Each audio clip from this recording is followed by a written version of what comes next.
Sa tingin ko po, meron din tayong problema eh. Kasi madalas nakikita natin yung kabubuhan ni Sara Duterte.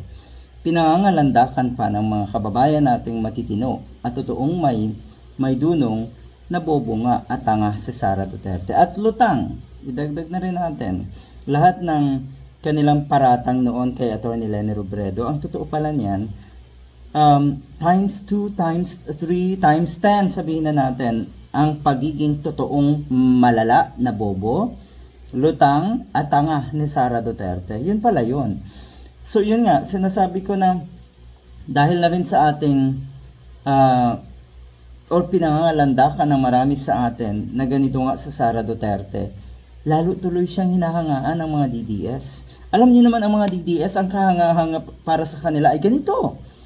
Ideal na iduluhin na itong mga DDS ang isang katulad ni Sara Duterte.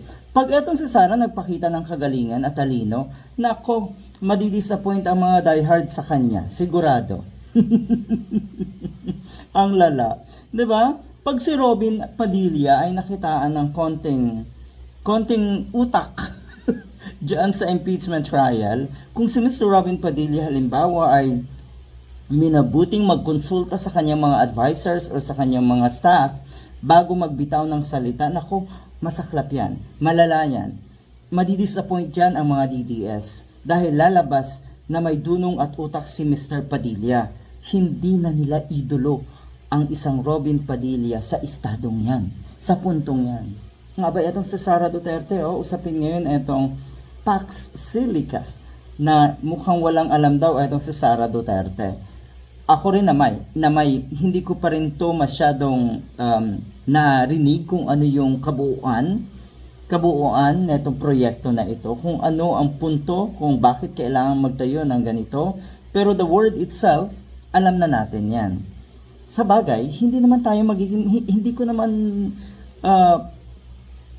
plano na maging presidente, so siguro naman ay excuse sa mga ordinaryong kababayan natin na hindi alam etong Pax Silica na ito. Pero si Sara Duterte, na napakatagal nang nangangarap na maging presidente, hindi alam yung mga ganitong klaseng balita or issue ng ating bayan, na ang ibig sabihin lamang niyan ay wala siyang interes sa pagsulong ng ating bansa. Wala siyang interes para magsilbi sa ating bansa. Ang iniisip lang niya ay yung power, kasakiman sa pwesto.